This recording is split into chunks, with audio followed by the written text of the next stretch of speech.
You are listening to Alex Nanlohi Podcast, to know the Lord and to make Him known.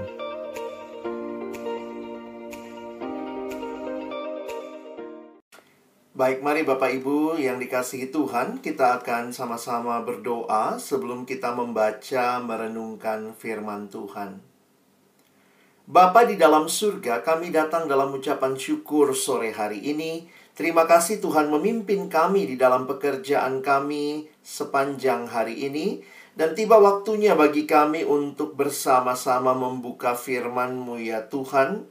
Kami mohon kiranya ketika kami membuka firman-Mu, bukalah juga hati kami. Jadikanlah hati kami seperti tanah yang baik, supaya ketika benih firman-Mu ditaburkan itu boleh sungguh-sungguh berakar, bertumbuh, dan juga berbuah nyata di dalam hidup kami. Berkati hamba-Mu yang menyampaikan, semua kami yang mendengar. Tuhan, tolonglah kami semua, agar kami bukan hanya menjadi pendengar-pendengar firman yang setia, tetapi mampukan dengan kuasa, dengan pertolongan dari Roh-Mu yang kudus, kami dimampukan menjadi pelaku-pelaku firman-Mu di dalam hidup kami, di dalam keseharian kami. Bersabdalah ya Tuhan, kami umat-Mu sedia mendengarnya. Di dalam satu nama yang kudus, nama yang berkuasa, nama Tuhan kami Yesus Kristus, kami menyerahkan pemberitaan firman-Mu. Amin. Shalom, selamat sore Bapak Ibu, saudara yang dikasihi dalam Tuhan Yesus Kristus. Salam kenal, mungkin ada yang sudah kenal, ada juga yang mungkin belum kenal, baru pertama ini namanya berzumpa ya, karena kita lewat Zoom ya. Saya Pendeta Alex Nanlohi, saya ada di Jakarta saat ini dan saya melayani bersama dengan pelayanan Perkantas di Jakarta. Saya bersyukur untuk kesempatan yang diberikan untuk melayani Bapak Ibu Saudara sekalian dan juga dalam tema yang diberikan kepada kita pada sore hari ini. Saya akan coba share screen dari apa yang saya siapkan untuk tema yang mungkin kalau di Pelita Harapan ya, yayasan ini wah jadi tema saya khotbah di mana aja ini temanya begitu ya. Christ we proclaim. Dan pasti buat Bapak Ibu sekalian juga ini bukan kali pertama mendengarkan bagian ini dibahas. Nah, tetapi saya ingin mengajak kita melihat sesuai dengan bagian firman Tuhan, perikop Alkitab yang diberikan kepada kita hari ini. Kita akan melihatnya di dalam kaitan dengan kitab Kisah Para Rasul. Kita akan melihat Kisah Para Rasul pasal yang pertama, ayat yang pertama sampai dengan ayat yang ke-11. Kisah Rasul pasal yang pertama, ayat pertama sampai dengan ayat yang ke-11. Mari Bapak Ibu Saudara, kita bisa mengikuti di Alkitab kita masing-masing. Saya akan membacakannya bagi kita. Hai Theophilus, dalam bukuku yang pertama, aku menulis tentang segala sesuatu yang dikerjakan dan diajarkan Yesus, sampai pada hari Ia terangkat. Sebelum itu Ia telah memberi perintahnya oleh Roh Kudus kepada rasul-rasul yang dipilihnya. Kepada mereka Ia menunjukkan dirinya setelah penderitaannya selesai, dan dengan banyak tanda Ia membuktikan bahwa Ia hidup. Sebab selama 40 hari Ia berulang-ulang menampakkan diri dan berbicara kepada mereka tentang kerajaan Allah. Pada suatu hari, ketika Ia makan bersama-sama dengan mereka, Ia melarang mereka meninggalkan Yerusalem dan menyuruh mereka tinggal di situ menantikan janji Bapa yang demikian katanya, telah kamu dengar daripadaku. Sebab Yohanes membaptis dengan air, tetapi tidak lama lagi kamu akan dibaptis dengan Roh Kudus. Maka bertanyalah mereka yang berkumpul di situ, Tuhan, maukah Engkau pada masa ini memulihkan kerajaan bagi Israel? Jawabnya, Engkau tidak perlu mengetahui masa dan waktu yang ditetapkan Bapa sendiri menurut kuasanya. Tetapi kamu akan menerima kuasa kalau Roh Kudus turun ke atas kamu, dan kamu akan menjadi saksiku di Yerusalem dan di seluruh Yudea dan Samaria dan sampai ke ujung bumi. Sesudah Ia mengatakan demikian, terangkatlah Ia disaksikan oleh mereka, dan awan menutupnya dari pandangan mereka. Ketika mereka sedang menatap ke langit waktu ia naik, itu tiba-tiba berdirilah dua orang yang berpakaian putih dekat mereka dan berkata kepada mereka, "Hai orang-orang Galilea, mengapakah kamu berdiri melihat ke langit? Yesus ini yang terangkat ke sorga, meninggalkan kamu, akan datang kembali dengan cara yang sama, seperti kamu melihat dia naik ke sorga." Sedemikian jauh pembacaan firman Tuhan. Berbahagialah kita yang bukan hanya membacanya, tetapi juga merenungkannya, melakukan dalam hidup kita, dan bahkan membagikannya. Bapak Ibu Saudara yang dikasihi Tuhan, setiap kisah dalam dunia ini sebenarnya dimulai oleh orang-orang yang biasa. Ya, kalau kita bicara kisah-kisah dalam dunia, wah, ini dimulai oleh orang-orang yang biasa, saudara. Misalnya ya, Spider-Man. Siapa dia? Ya, hanya seorang anak muda, Peter Parker, yang jatuh cinta sama gadis tetangga, begitu ya. Siapa Luke Skywalker ya, seorang petani biasa yang kemudian yang hidup di planet Tatooine, lalu kemudian mendapatkan pesan untuk menyelamatkan seorang putri di planet lain, begitu ya. Atau mungkin kisah Cinderella, begitu ya. Kalau kita lihat ya, ini cuman kisah seorang gadis yang hidup sama ibu tirinya dan dua saudara tirinya, dan ketika dia bertemu dengan fairy godmother, maka hidupnya berubah, gitu ya. Kisah-kisah yang ada di dalam dunia sebenarnya adalah kisah yang melibatkan orang-orang yang biasa. Lalu apakah kisah yang luar biasa? Satu kutipan yang saya senang mengatakan kalimat begini, "But extraordinary story is exactly what happens when God's story meets our story." Extraordinary story is exactly what happens when God's story meets our story. Bagi kita yang percaya kepada Kristus, yang ada di dalam Dia, saya pikir setiap kita sedang menghidupi bukan hanya cerita kita, tetapi ceritanya Allah, dan karena Allah terlibat, cerita kita bertemu dengan cerita Allah, maka ini menjadi cerita yang luar biasa. Bahkan saya mengajak kita memikirkan bahwa sebenarnya cerita Allah ini belum selesai. God's story is not finished yet. Inilah yang kita baca ketika kita memulai tadi di dalam kitab Kisah Rasul.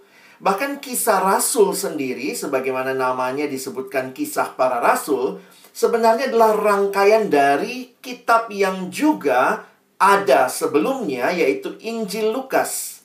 Karena itu dalam catatan pertama tadi dikatakan oleh penulis, oleh Dr. Lukas yang menulis Kisah Rasul, dia katakan di dalam bukuku yang pertama. Jadi ternyata kalau kita memperhatikan, Lukas sedang menuliskan ulang ya kisah kepada seorang bernama Theophilus. Kita tahu tadi ya, "Hai Theophilus," demikian kitab ini dibuka. Dan ini adalah bagian kedua.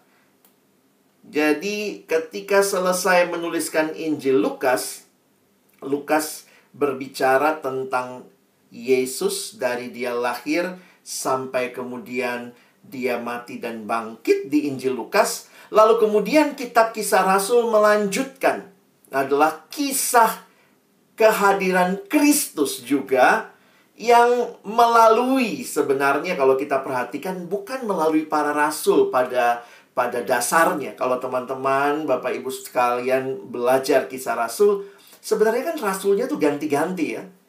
Kisah Rasul 1 sampai atau Kisah Rasul 2 sampai 9 misalnya, kita lihat itu kuat sekali dibicarakan tentang Petrus. Tetapi kemudian sesudah itu ganti lagi ya. Kita lihat kemudian mulai dibahas tentang Paulus sampai akhir kitab Kisah Rasul. Sehingga beberapa penulis atau penafsir Alkitab berkata bahwa actually this is not the apostle story, but this is the story of the Holy Spirit. Ini kisahnya Roh Kudus yang memakai para rasul. Sehingga kalau kita melihat bahwa the story of God is not finished yet. Waktu Yesus ada di dalam dunia, dia hidup, dia menyatakan Allah kepada manusia. Tetapi ketika dia kembali ke surga, maka dia mengutus rohnya yang kudus untuk melanjutkan misi ini. Dan Bapak Ibu Saudara sekalian, bagi kita yang hidup saat ini, orang-orang yang percaya pada Kristus yang juga menerima Roh Kudus, kita juga sedang meneruskan kisah Allah ini. Karena itu saya setuju dengan pendeta John Stott yang mengatakan kutipan yang menarik ya. Thus, Jesus' ministry on earth exercised personally and publicly.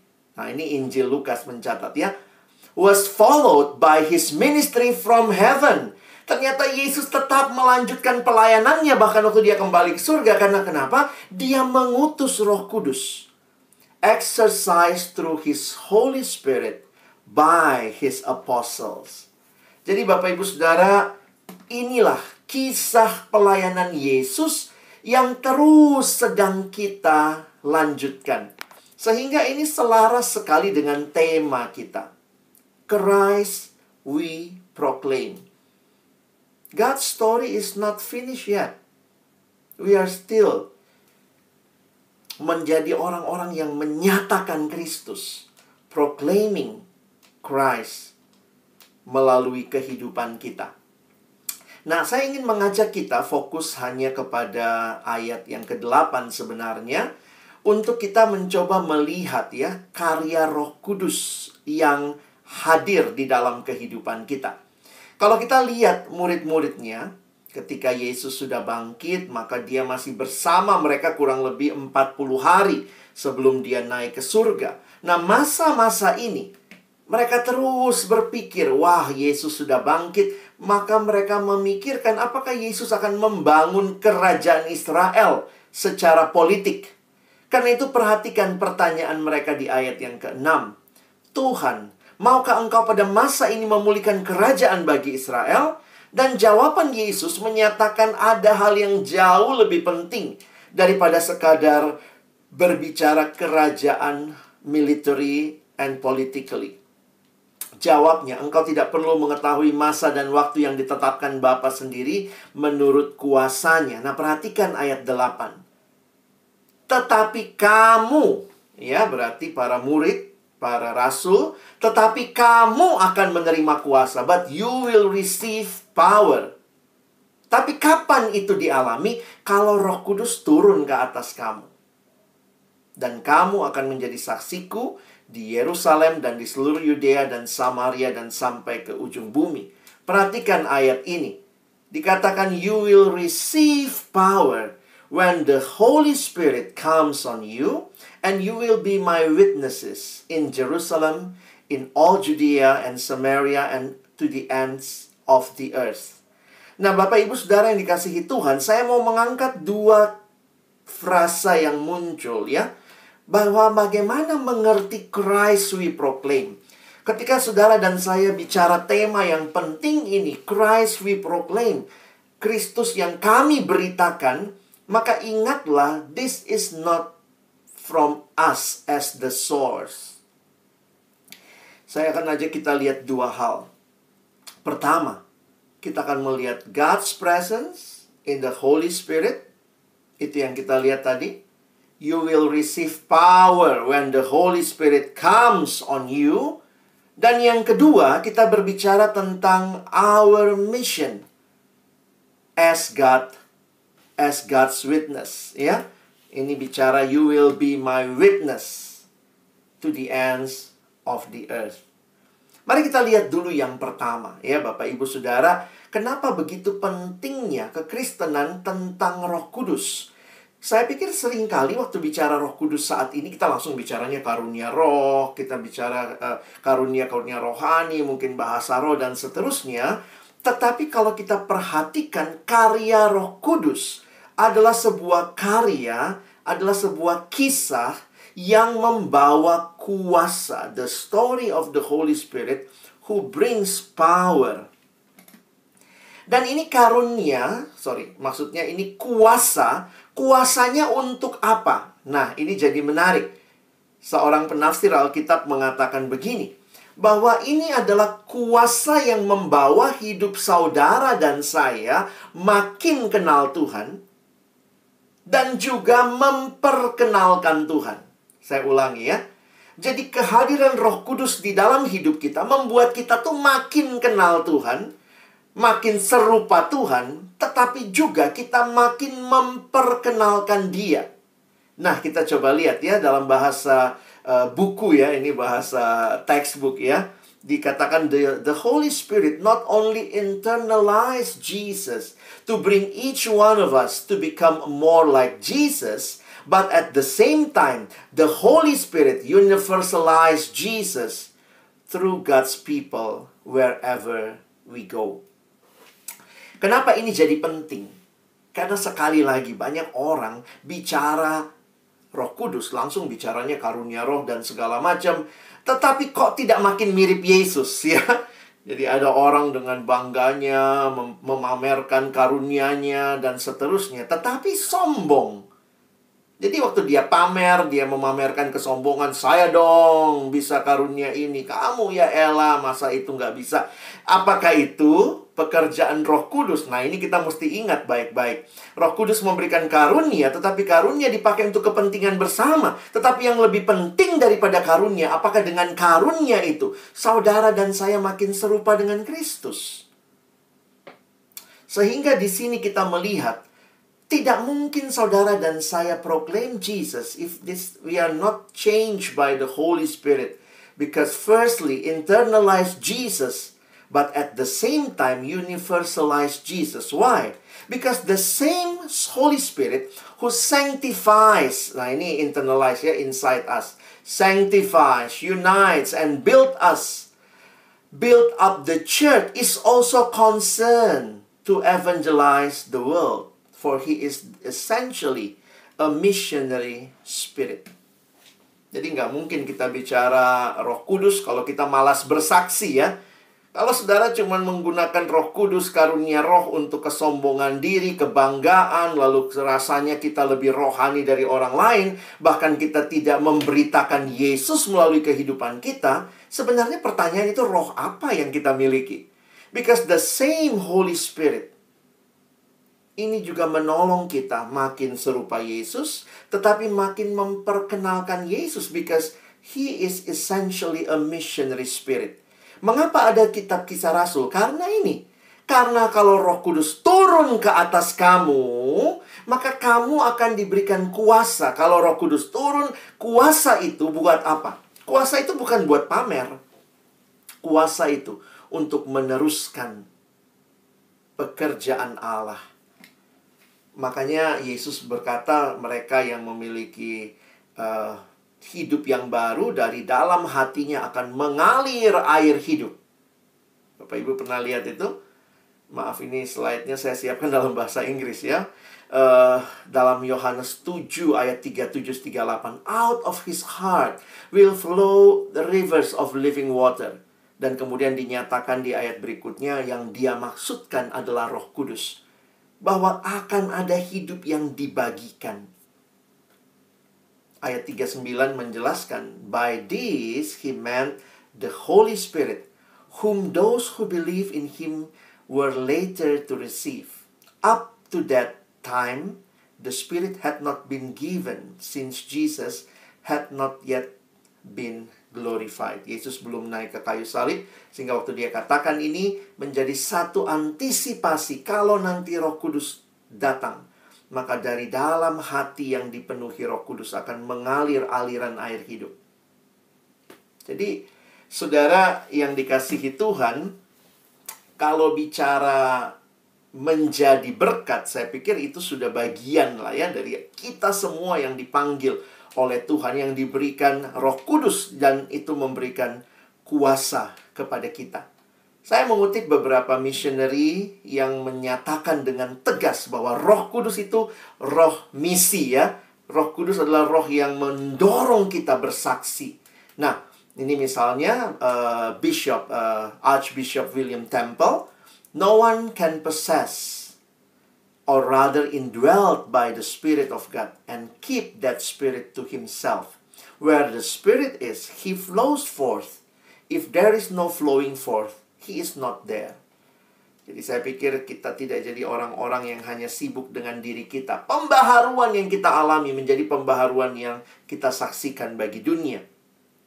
Seorang missionary bernama Roland Allen, Anglican missionary, waktu dia menulis pengantar terhadap kitab Kisah Rasul, dia mengatakan the book of the Acts is strictly a missionary book. The conclusion is irresistible that the spirit given was in fact a missionary spirit. So then, we too must be missionaries. Kalau kita ngakunya kita sekarang juga dipenuhi Roh Kudus, we too must be missionaries unless we are ready to deny the Holy Spirit of Christ as revealed in the book of Acts. Jadi harusnya kalau kita mengatakan kita juga menerima Roh Kudus, maka kita pun juga terus akan menjadi orang-orang yang di-empowered by the Holy Spirit who gives power for us. Untuk apa? Nah, ini yang berikutnya ya.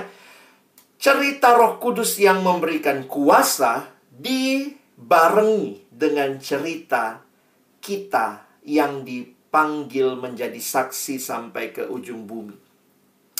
Teman-teman, saya makin menyadari bahwa kuasa itu yang diberikan melalui Roh Kudus bukan kuasa untuk sombong-sombongan, untuk sekadar menjadi orang yang akhirnya dipuji-puji orang lain, tetapi ini menjadi sebuah kekuatan untuk kita bersaksi, menyaksikan karya Kristus. Kalau Bapak Ibu Saudara melihat kitab Kisah Rasul, kalau kita perhatikan ya, kalimatnya menarik itu. Pergi jadikanlah semua bangsa muridku. Itu kalau versi Matius, di sini dikatakan mulai dari Yerusalem. Yerusalem itu nama satu kota. Lalu kemudian Yudea. Yudea itu nama provinsi di mana Yerusalem ada. Lalu Samaria. Samaria itu provinsi yang berikutnya lagi begitu ya. Sampai ke ujung bumi. Nah, ini banyak pertanyaan selama ini. Di mana sih ujung bumi begitu ya? Di mana kita harus jadi saksi sampai ke ujung bumi? Nah, di dalam peta pada masa Tuhan Yesus, nah ini kira-kira petanya. Kalau Bapak Ibu lihat di peta Alkitab kita juga di belakang, ini masa Tuhan Yesus hidup 2000 tahun yang lalu. Perhatikan petanya itu paling kanan bawah, itu Yerusalem. Yerusalem, Yudea, Samaria, nah itu ada di sebelah situ. Nah, sampai ke ujung bumi, beberapa penafsir Alkitab memaknainya paling kiri atas. Di peta yang dikenal di masa itu, paling kiri atas adalah kota Roma. Dan itu yang terjadi kalau kita mengikuti secara geografis kitab Kisah Rasul. Coba misalnya perhatikan Kisah Rasul 1 ayat 8 kan, dikatakan engkau akan jadi saksiku mulai dari Yerusalem. Kalau Roh Kudus turun, kamu akan jadi saksi mulai dari Yerusalem. Makanya kalau Bapak Ibu teliti membaca Kisah Rasul 2, Roh Kudus turun di Yerusalem. Lalu mereka bersaksi terus. Kisah Rasul 8, Roh Kudusnya turun di Samaria. Dan nanti lihat lagi sampai ke ujung bumi. Akhir kitab Kisah Rasul berakhir di kota Roma. Paulus tiba di Roma. Itulah Kisah Rasul 28. Sehingga kalau ditanya ya, di mana ujung bumi? Ya, sebenarnya ujung bumi ini tidak sekadar berbicara lokasi. Nanti kita cari lagi ujung bumi ya. Tetapi seorang penafsir Alkitab mengatakan, tepat di mana kaki saudara berpijak, itu ujung bumimu. Atau satu penafsir lagi mengatakan, to the ends of the earth. It signifies the proclamation of the gospel to all people wherever they may be. Dan dari mana kita pelajari ini? Pelajari dalam kitab Kisah Rasul. Perhatikan, jadi pada waktu itu Kisah Rasul 2, Roh Kudus turun di Yerusalem. Dan sampai Kisah Rasul 7, ketika Stefanus mati, itu Injil masih di Yerusalem. Lalu setelah Stefanus mati, Kisah Rasul 8 mencatat ya, bahwa mereka tersebar. Siapa yang tersebar? Jemaat. Rasul-rasul nggak tersebar ya. Coba Bapak Ibu perhatikan ya. Ini Kisah Rasul 8. Those who had been scattered preached the word wherever they went. Ini yang terjadi. Mereka ini pergi. Nah, kalau kita tanya siapa mereka? Ini kalau kita PA mesti lihat ayat atasnya ya. Ternyata ayat 1, Kisah Rasul 8 ayat 1 menyatakan semua kecuali para rasul. Maksudnya apa? Para rasul memang tinggal di Yerusalem. Jaga kandang kira-kira ya. Tetapi mereka yang tersebar berarti mereka ini orang-orang biasa berarti. Kalau dibilang para rasul yang mengabarkan Injil di mana dia berada ya, kita mungkin bisa excuse, iya namanya rasul, apalagi kerjaannya gitu ya. Tetapi justru ini gerakan kaum awam ya. Those who have been scattered preach the word wherever they went. Sehingga hari ini saya mau simpulkan bagi kita tema yang penting yang kita dengar terus. Karena itu jadi tema yayasan begitu ya. Christ we proclaim. Ini bicara tentang hidup yang mengalami karya Roh Kudus yang berkuasa. Karya Roh Kudus yang pertama-tama mengubah saudara dan saya. Dan kemudian karya Roh Kudus yang mendorong kita menjadi saksi bagi Dia, bagi Kristus dimanapun kita berada. Makanya kalau dulu, karena saya studi S2-nya tuh misiologi ya. Dulu itu kalau kita belajar misi dari mana? Ya lihat aja misionarisnya bule-bule. Misi itu from the west to the rest. Nah, itu biasanya jargon misi abad 18. From the west, dari dunia barat, to the rest, kepada seluruh dunia. But now, mission is from everywhere to everywhere. Bahkan misi ini bukan hanya bicara misionaris hamba Tuhan. Tetapi when we say Christ we proclaim, maka itu juga dinyatakan lewat hidup Bapak Ibu Saudara sekalian. Melalui pekerjaan kita. Sebagaimana Kisah Rasul 8, mereka yang tersebar. Saya waktu ingat kalimat itu, mereka yang tersebar berarti mereka pekerjaannya apa? Mereka bukan rasul. Mereka yang tersebar memberitakan Injil. They preach the gospel. They proclaim Christ. Melalui hidup mereka. Melalui pekerjaan mereka. Melalui tutur kata mereka. Melalui keseharian kita. Mereka jadi saksi Allah. Di ujung-ujung bumi. Di mana Tuhan tempatkan kaki mereka berdiri. Ada yang merasa dibuang di Jember?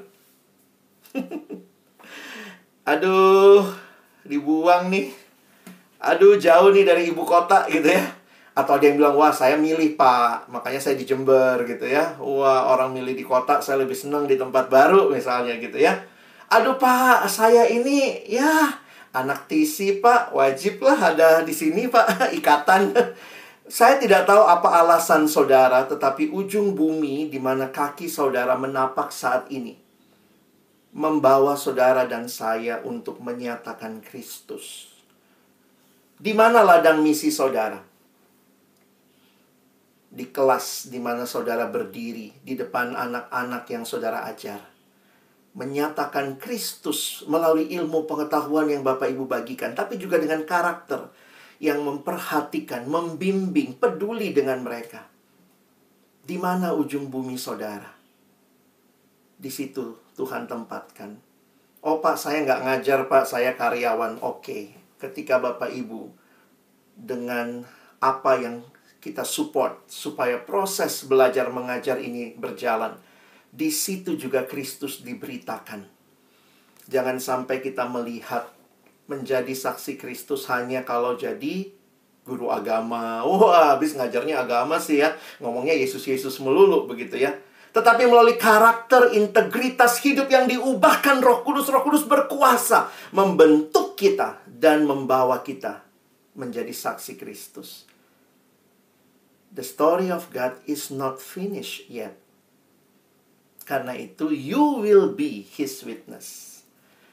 Sekarang saya malah mikir juga ya, buat anak-anak kita gimana ya kalau Bapak Ibu khotbah buat anak-anak di kelas ya, homeroom, cerita. Mari kita tolong mereka jadi saksi. Di mana mereka ada? Di dunia mereka ya. Di mana dunia mereka? Mungkin dunia digital ya. We need also to be with God's witness in digital world. Karena dunia sekarang bukan cuma dunia fisik ya. Karena itu saya melihat ada anak-anak yang melalui postingannya memberkati orang lain. Dan saya pikir Bapak Ibu menjadi agen-agen Allah untuk membawa cerita ini sampai ke ujung bumi. Mengapa? Because God's story is not finished yet. Pertanyaannya, will you continue His story? Dimanapun Bapak Ibu saat ini berada. Ada di Jember ya, disitulah Bapak Ibu, Christ we proclaim. Kiranya firman Tuhan menolong kita untuk benar-benar menyatakan Kristus dimanapun kita ditempatkan. Amin. Mari berdoa. Tuhan, terima kasih banyak buat firman-Mu. Terima kasih buat setiap hati yang terbuka di hadapan-Mu. Dan kami mohon, tolong kami. Kami yang mengaku mengenal Tuhan. Kami yang diubahkan dan hidup di dalam Tuhan. Kami yang diberikan Roh Kudus diam di dalam hidup kami. Membaharui hidup kami. Memberi kuasa bagi kami memperkenalkan Yesus melalui pikiran, perkataan, perbuatan kami. Di ujung-ujung bumi di mana Tuhan hadirkan kami. Tuhan tolong. Agar melalui kehadiran kami, kesaksian kami, orang lain pun boleh melihat Yesus yang hidup di dalam diri kami. Yesus yang kami beritakan. Dengan berbagai alasan kami ada saat ini di tempat di mana kami ada. Tapi satu hal yang pasti, dimanapun itu, kami memberitakan Kristus. Berkati Bapak Ibu Saudara sekalian, agar kiranya kehidupan kami semua bukan hanya jadi pendengar-pendengar firman yang setia, tapi boleh menjadi pelaku-pelaku firman-Mu di dalam hidup kami. Dalam nama Tuhan Yesus kami sudah berdoa dan bersyukur untuk firman Tuhan. Amin.